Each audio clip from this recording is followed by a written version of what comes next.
My mom spent all our family savings on Dad's treatment, and when the money ran out, she sued me for abandoning the family. Hey, Reddit. I never thought I'd be putting this out there, but I really need to get it off my chest.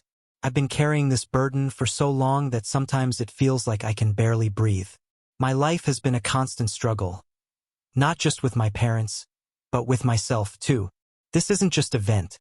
It's the story of how I finally decided to break away and go after something better, something that actually feels like it belongs to me. I'll be upfront. This story is a bit of a mess, and it's going to be a long one. But here goes. Growing up, I was never the kid who got doted on or praised by my parents. My dad, in particular, made it crystal clear from a young age that I wasn't what he wanted. I wasn't the athletic, charming, outgoing son he'd dreamed of. I was quiet, shy, and much happier reading a book than tossing around the football he kept pushing on me. And it wasn't like I didn't try. I did everything I could to make them happy. God, I tried so hard. But no matter what I did, it was never enough. If anything, my mom was worse. It was almost like they were competing to see who could make me feel smaller. Every time I brought home a report card or made a mistake, they were on me. My dad would tear into me over and over, saying I'd never make anything of myself. My mom's approach was different. She would just say she was disappointed, and for some reason, that cut even deeper than my dad's shouting. School was the only place where I felt I could breathe, but even that got spoiled by their constant criticism. If I brought home an A, my dad would demand to know why it wasn't an A+. If I did well on a test, my mom would remind me that someone else's kid probably did even better. Felt endless. My childhood was a loop of trying so hard to win their approval and never quite getting there. By the time I got to high school, I was practically a ghost in my own house. I'd spend hours locked in my room, drowning out their voices with music or video games. I wasn't rebellious or defiant. I never had the courage for that. I was just invisible. They didn't care about what I was doing unless it was something they could pick apart. I didn't have any friends in high school either. It wasn't like I was bullied. I just didn't fit in. I was that quiet, awkward kid who avoided eye contact and only spoke if someone spoke to me first. And of course, my parents blamed me for that too. They'd say things like, "No wonder you don't have friends. You're so awkward," or "You really need to put yourself out there more." I wanted to shout back at them, to tell them that maybe if they didn't make me feel worthless, I'd actually have the guts to make connections. But I never did. Instead, I buried myself in schoolwork. It was the one area where I had some control. Numbers, facts, and equations, they didn't judge me, and they didn't talk down to me. They just made sense. Equations had clear answers, and essays had a set structure. That predictability was exactly what I craved. I wasn't the top of my class, but I did well enough. After years of feeling trapped, I finally saw a way out. College. College was my salvation. A chance to break free from my parents, to leave behind the constant disappointment and suffocation. I pushed myself harder than I ever had before to get into a decent university, and when I finally got accepted, I didn't even tell my parents. I waited until the last possible minute because I knew they wouldn't care. Sure enough, when I finally told them, my father's only response was, "Well, I hope you don't screw it up." That was his version of a pep talk, I guess. When I left for college, it felt like a massive weight had been lifted off my shoulders. I moved several hours away from home, and for the first time in my life, I felt like I could actually breathe. I was living for myself, not for their expectations or judgments. College wasn't easy, but it was a completely different world from the misery I had left behind. At first, I struggled to adjust because I was still the same introverted, awkward guy I had always been. However, at least nobody there knew me as the failure my parents had labeled me. No one saw me as broken or knew about the years of feeling inadequate. I had a fresh start, and I was determined to make the most of it. I threw myself into my studies again, just like I had in high school, but this time it wasn't about escaping. I was studying to build something for myself. During my second year, I met a group of people who would end up changing my life. I never imagined myself having close friends, let alone a group that felt like family. Somehow it happened. There was Jack, a confident and outgoing guy who was never afraid to speak his mind. Then there was Maya, a quiet and artistic soul who knew what it felt like to not quite fit in.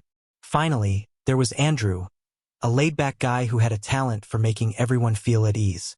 We met in one of our shared classes and we quickly became friends, though it took me a while to really open up to them. Jack, Maya, and Andrew were the first people who saw something in me besides awkwardness or failure. For the first time in my life, I had people who cared about me and didn't view me as a disappointment. Slowly, I began to trust them and started to open up about my past, about my family, and about the years of feeling worthless. Jack was shocked when he heard my story. He looked at me and said something that I'll never forget. "Man, you don't owe them anything. They don't deserve you." I had never thought about it that way before. I always felt like I owed my parents something, that I was somehow obligated to earn their approval. But hearing someone else say that I didn't need to prove myself to them opened my eyes in a way I never expected. It was liberating. The years flew by, and before I knew it, I was standing there in my cap and gown, graduating. My friends and I had made it through together, and I should have felt ecstatic. But there was this nagging feeling in the back of my mind. I knew what was waiting for me back home. Sure enough, right after the ceremony, I got a text from my dad. It read, "Don't bother coming back. You've already embarrassed us enough." I don't even know why it surprised me. I had always known they didn't care. Yet it still hurt. It was a brutal reminder that no matter what I accomplished, it would never be enough for them. That night, I made a decision. I wasn't going back. Ever. I packed up everything I owned and, without telling a soul, got on a bus to another city. I left behind the town I'd grown up in, the house filled with years of disappointment, and my so-called family. I had no plan, no job lined up, and no idea what my future would look like. But for the first time, I was free. Free from their judgment, free from their control, and free from the crushing weight of their expectations. I didn't tell Jack, Maya, or Andrew that I was leaving until I had already settled into the new city. I knew they would have tried to convince me to stay, to confront my parents, to somehow make amends. But there was nothing left to fix. My relationship with my parents was broken beyond repair, and I had no intention of trying to pick up the shattered pieces. They didn't want me, and I didn't want them. Starting over was rough. I found a tiny apartment in a not-so-great part of town and survived off my savings for a while. I applied for job after job, but every rejection stung, reminding me of all the things my parents used to say, that I wasn't good enough, that I'd never make it on my own. But then I'd hear Jack's voice in my head, saying, "You don't owe them anything." I clung to those words. Slowly, I started to rebuild my life. I landed a job at a small tech startup. It wasn't anything glamorous, but it was a paycheck, and it was a start. I threw myself into the work, just like I had done with my studies, and it became my new escape. Every day was an opportunity to prove to myself that I could do it, that I didn't need my parents' approval to succeed. It was hard, really hard. There were days when I was so close to giving up, when the loneliness was almost too much to handle. I had left my friends behind, and even though we still kept in touch, it wasn't the same. They couldn't fully understand why I had to leave, why I couldn't stay and face my parents. They couldn't grasp what it felt like to grow up in a house where your worth was constantly torn down. It took months, but eventually, I found my footing. I started to make new friends at work, people who knew nothing about my past. It was like a breath of fresh air to be around people who saw me for who I was now, not who I had been.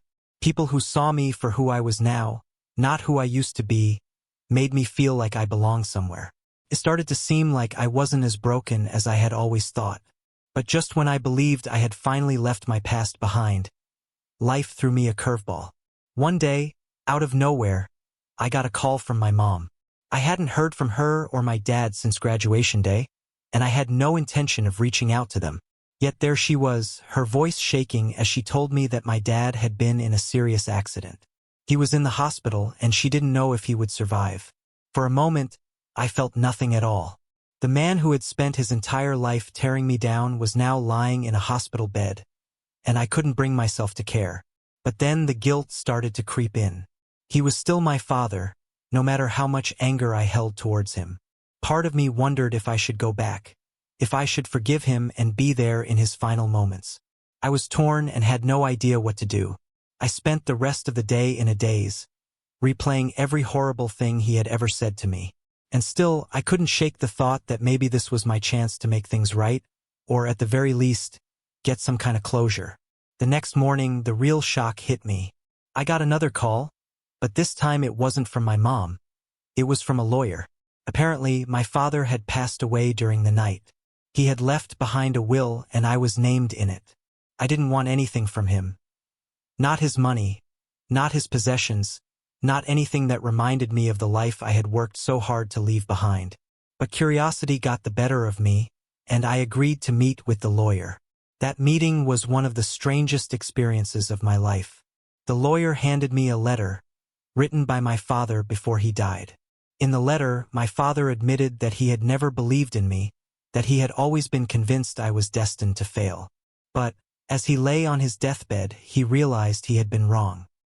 He wrote that he was proud of me, that he regretted the way he had treated me, and that he hoped I could find it in my heart to forgive him. I didn't know what to think.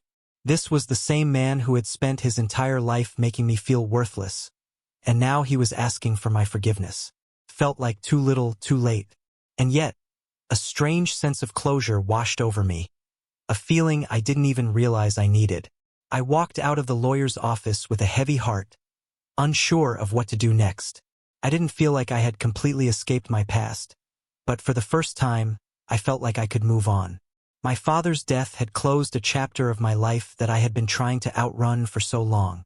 And while I knew there was still a lot of healing ahead of me, I also knew that I was finally on the right path. Hey Reddit, I'm back with part 2 of my wild journey. If you read my last post, you already know I had a pretty rough upbringing. After graduating from college, I cut ties with my parents and started to rebuild my life. After the chaos of leaving my old life behind and moving to a new city, I eventually found a job at a mid-sized tech company called Nexon. They were doing interesting work in data analytics and cloud solutions. Even though I wasn't particularly passionate about tech, it seemed like a stable place to begin my career. I was hired as a junior marketing associate, a pretty low-level position, but it was enough to cover my expenses. For the first few months, everything went smoothly. I was getting used to the company, learning the processes, and figuring out how things worked. I was not the most outgoing person, but I did make a few friends at the office. Chris, who worked in accounting, and Lily from HR became my regular lunch buddies. We would get coffee during breaks and talk about the dull routine of office life. One day, everything changed unexpectedly. I still remember it clearly. It was a Tuesday morning, and I was sitting at my desk, working on a social media campaign for one of our smaller clients, when I got called into my manager's office. At first, I thought it was just a routine meeting, nothing out of the ordinary. However, when I walked in, I immediately sensed that something was wrong. My manager, Greg, was sitting behind his desk with a serious expression, and the HR manager, Lily, was there too, the same Lily I had been having coffee with regularly. Greg asked me to take a seat, and his voice was cold and formal. I sat down, feeling a deep sense of dread forming in my stomach. Something was definitely wrong. Greg spoke first, saying he would get straight to the point. He told me that they had been reviewing my performance, and it was not meeting the company's expectations. They were going to let me go. I was stunned. I knew I wasn't the best marketer, but I had not been slacking off either. I thought I was doing an okay job, maybe even a decent one. Yet here I was being told I was out. I asked for more details, trying to maintain my composure. Greg sighed and exchanged a glance with Lily, who just looked at me with sympathy. He said that my campaigns had not been delivering the results they were expecting. They needed people who could immediately drive success, and they did not think I was the right fit for that role. I sat there in disbelief, feeling like I had been punched in the gut. I had been fired before I even had a real chance to prove myself. Lily handed me an envelope and told me that it contained my severance package. She explained that I would be paid for the next 2 weeks and that they were offering career counseling services if I needed them. I could barely understand what was happening. It felt like the ground had been ripped out from under me. I grabbed the envelope, muttered a thank you, and walked out of the office in a daze. I packed up my things in silence, feeling the crushing weight of disappointment and failure pressing down on me. Chris walked over, looking completely stunned. "Dude, what the hell happened?" he whispered. "I got fired," I said flatly. He stared at me like I had just told him I'd been hit by a truck. "That's insane, man. You didn't deserve this." Maybe I didn't, but that didn't change the reality. I was out. I gave Chris a weak smile, grabbed my things, and left the office without glancing back. For the next few weeks, I fell into a pretty dark place. I had thought that cutting ties with my parents would be the hardest thing I'd ever have to do, but this felt like a whole new level of failure. I was jobless, without any direction, and my small amount of savings was quickly running out. I spent my days firing off resumes and cover letters, but the job market was brutal. It seemed like no one was hiring, and the few interviews I did manage to get led nowhere. I felt like I was back to square one, stuck in that same relentless cycle of never being good enough. Then, out of nowhere, something unexpected happened. One evening, as I was mindlessly scrolling through endless job postings, my phone buzzed. It was a text from a number I didn't recognize. I almost ignored it, but something compelled me to open it. "Hey, this is Daniel Lawrence. I heard you're looking for work.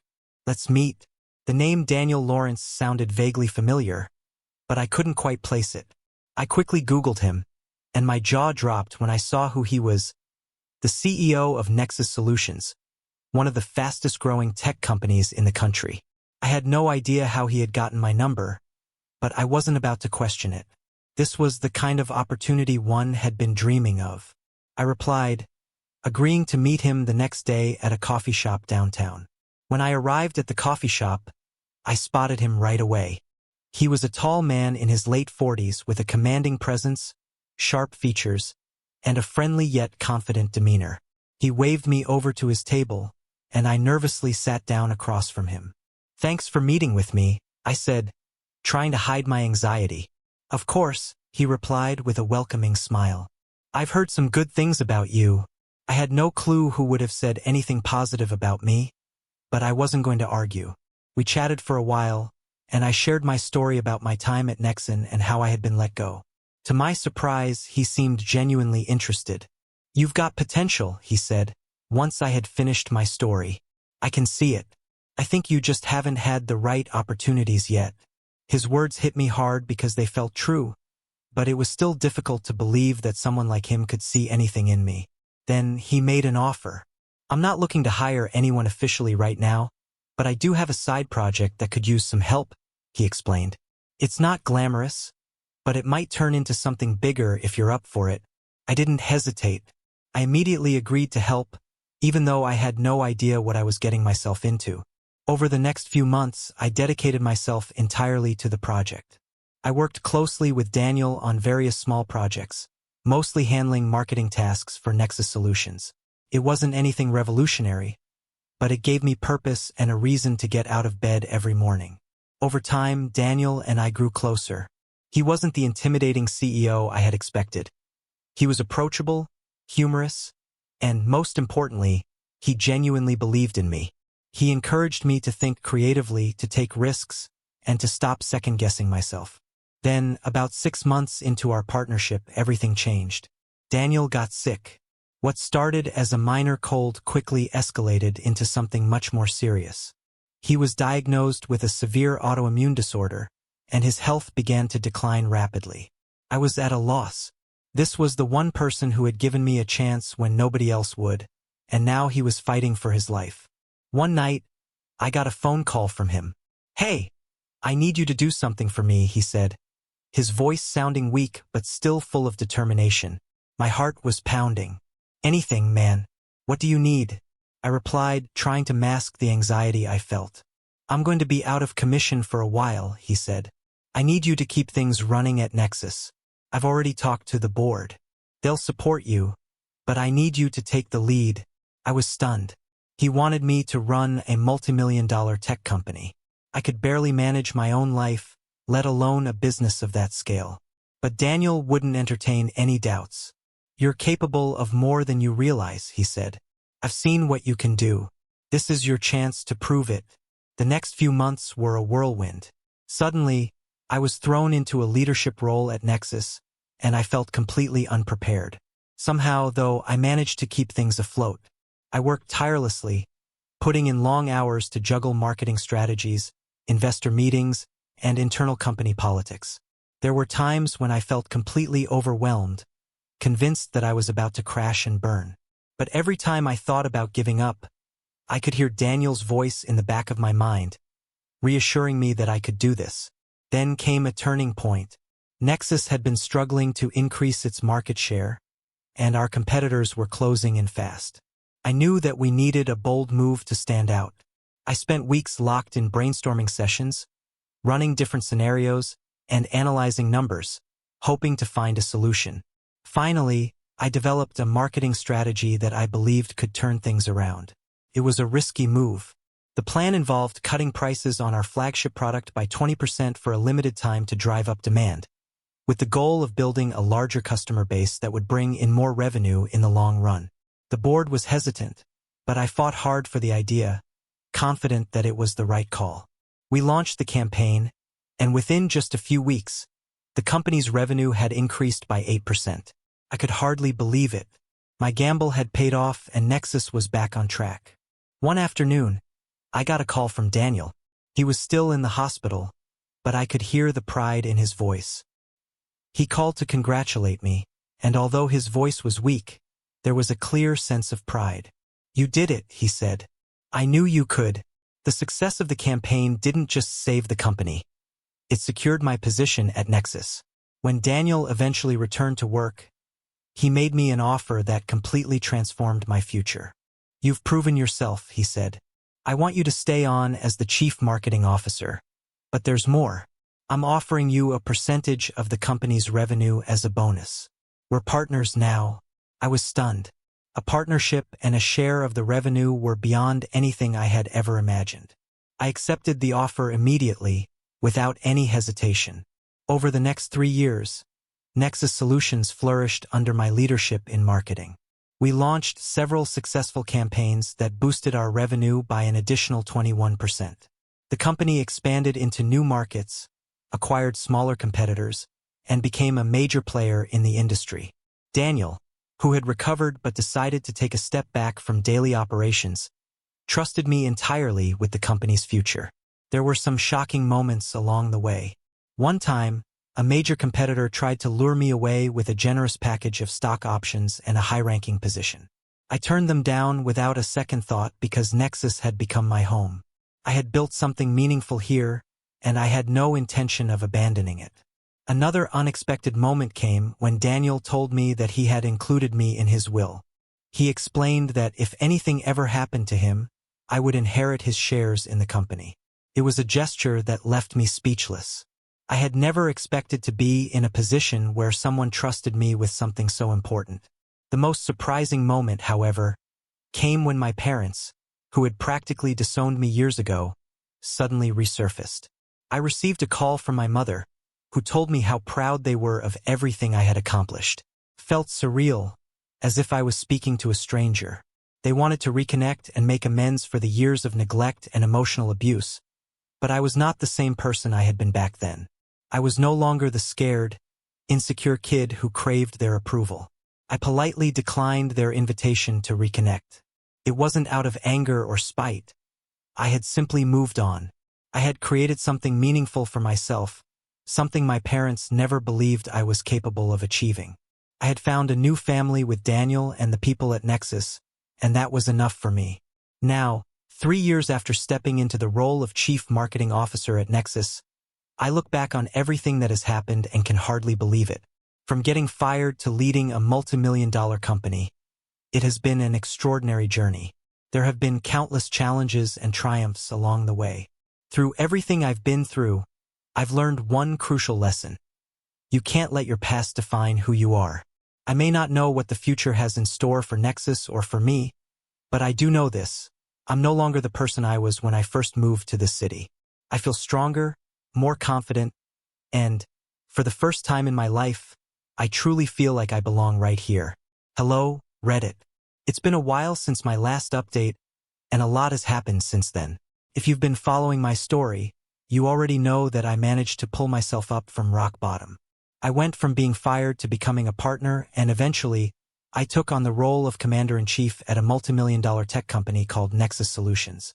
Just when I thought I had finally left my past behind, life found a way to drag me right back into it. It all started when my mother showed up unexpectedly at my front door. This part of my story is much darker than what I've shared before. Honestly, I'm still trying to process everything, but writing it all down has always helped me. So here it goes. It was a quiet Saturday morning. I had just settled into my usual routine: coffee, a bit of work, and maybe a jog later. Then, I heard a knock on my door. At first, I assumed it was just a delivery. But when I opened the door, there she was. My mother, the woman I hadn't seen in years, was standing on my doorstep with the same cold expression I remembered from my childhood. "Mom," I said, my voice barely above a whisper.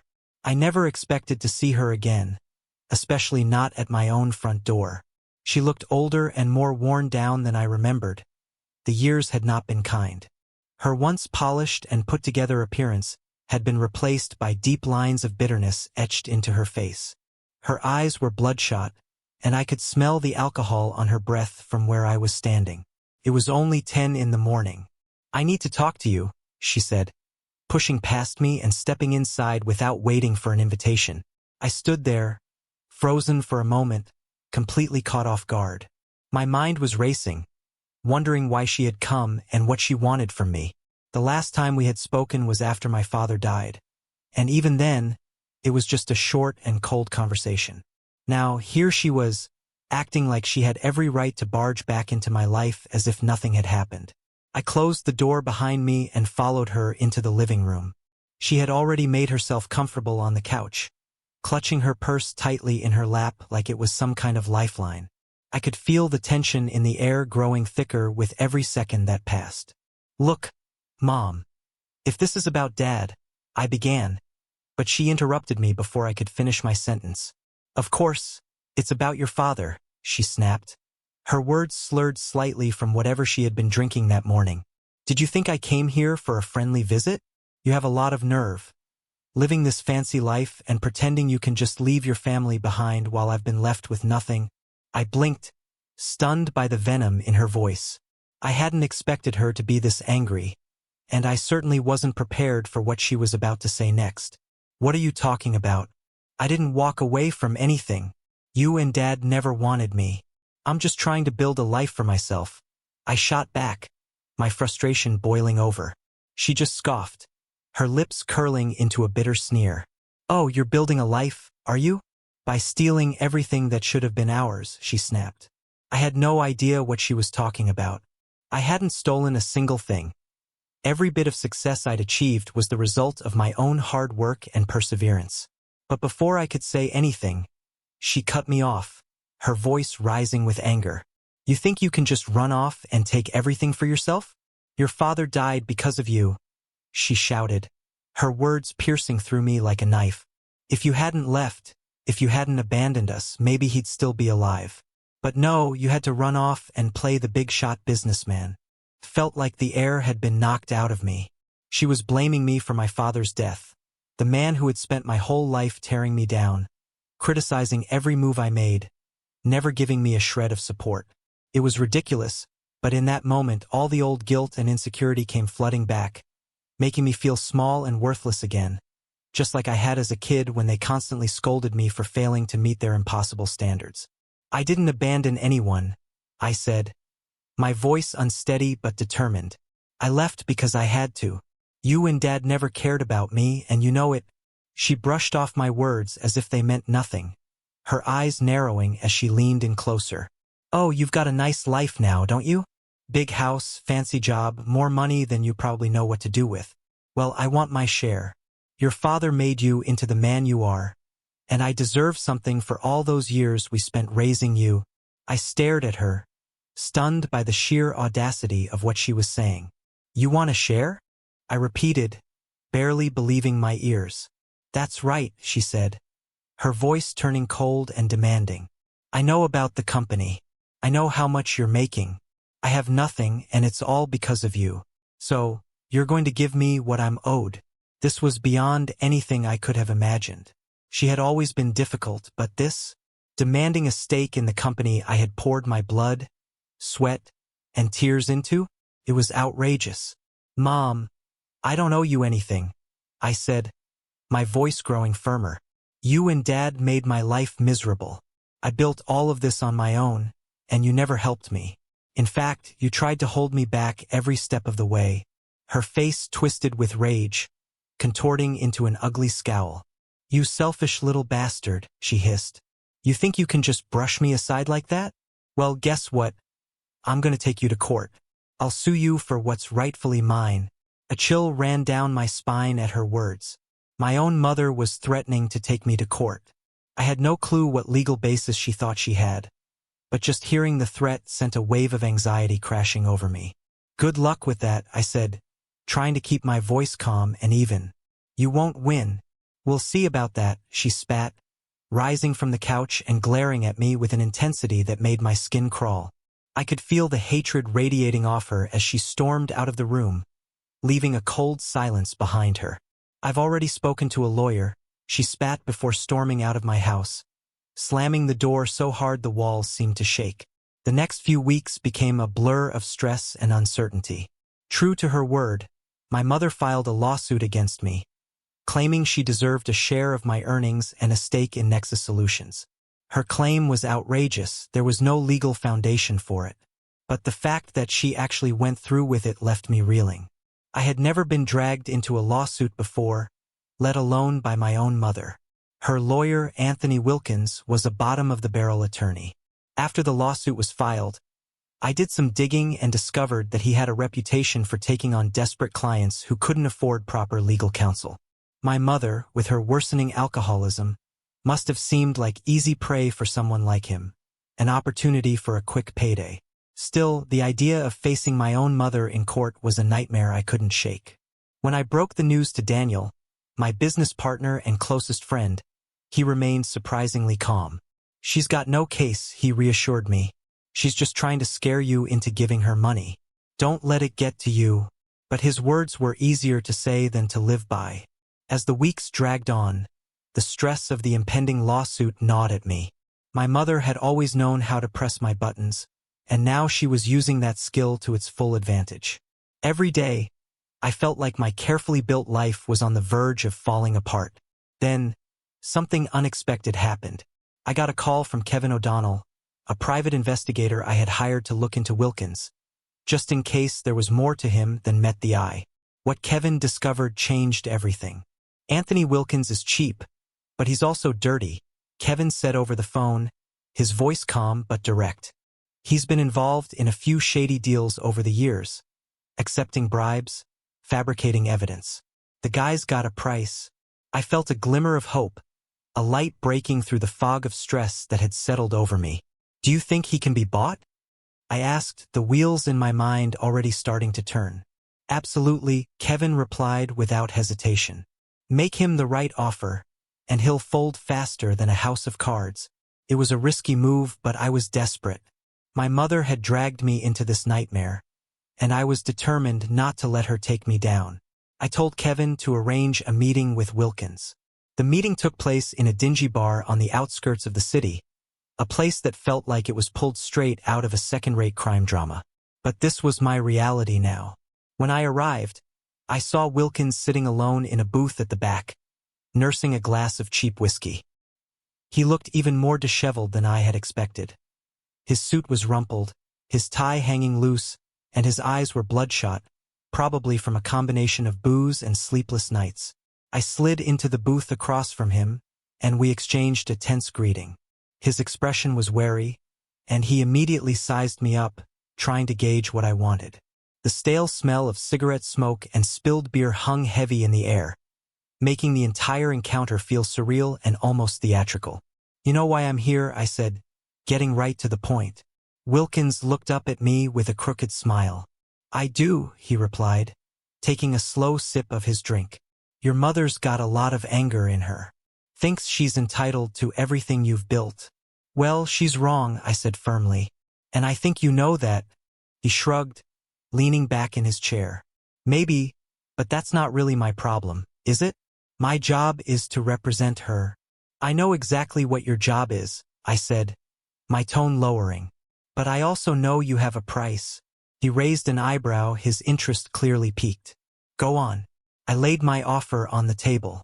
You drop the case, walk away, and you get $50,000. Cash. No questions asked. Wilkins hesitated, narrowing his eyes as he considered my words. $50,000, huh? That's right, I said, my heart thudding in my chest. And it's a lot more than you'll ever squeeze out of my mother. He chuckled, shaking his head slowly. You've got guts, kid. I'll give you that. But all right, I'll take the deal. You'll have the case dismissed by the end of the week. I swallowed hard, forcing myself to stay calm. I simply nodded, then stood up and slid an envelope across the table with half the money inside. You'll get the rest when the case is dropped. Wilkins grinned and pocketed the envelope. Pleasure doing business with you. Walking out of that bar, I felt a massive weight lift off my shoulders. It wasn't the most ethical decision I'd ever made, but I wasn't going to let my mother destroy everything I had worked so hard to build. A week later, as promised, the case was officially dismissed.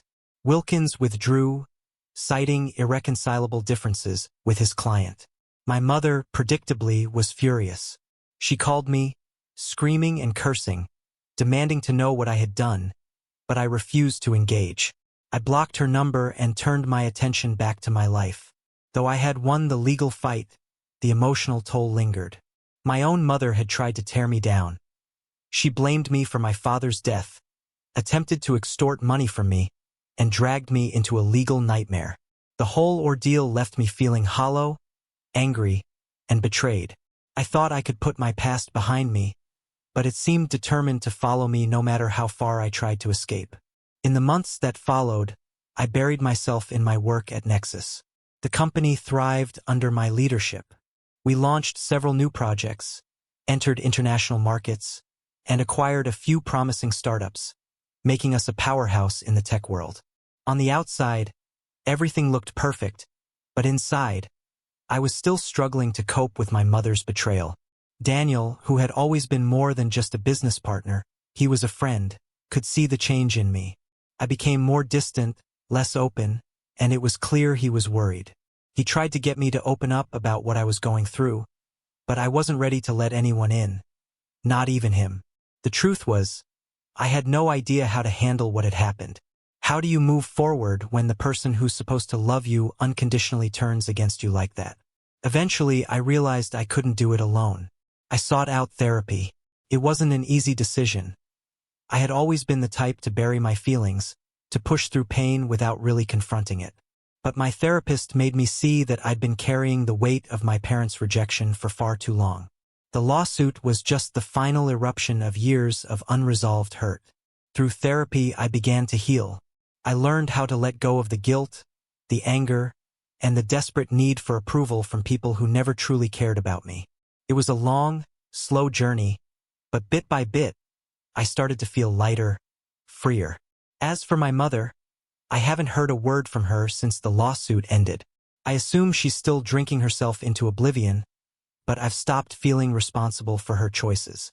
I've made peace with the fact that I can't change the past or the people in it. The only thing I can control is my future and how I choose to live it. So here I am, Reddit. It's been 3 years since my mother's lawsuit, and I'm still standing, stronger than ever. Nexus Solutions is thriving, and I've created a life that I'm genuinely proud of, one that I built from the ground up on my own terms. Life has thrown a lot of curveballs my way, but if there's one thing I've learned, it's that you can't let the past define you. Some people will try to drag you down, even those who should have been there to lift you up. But at the end of the day, the only person you can truly count on is yourself. Thanks for listening, Reddit. Feels like a weight has been lifted, just getting this all off my chest.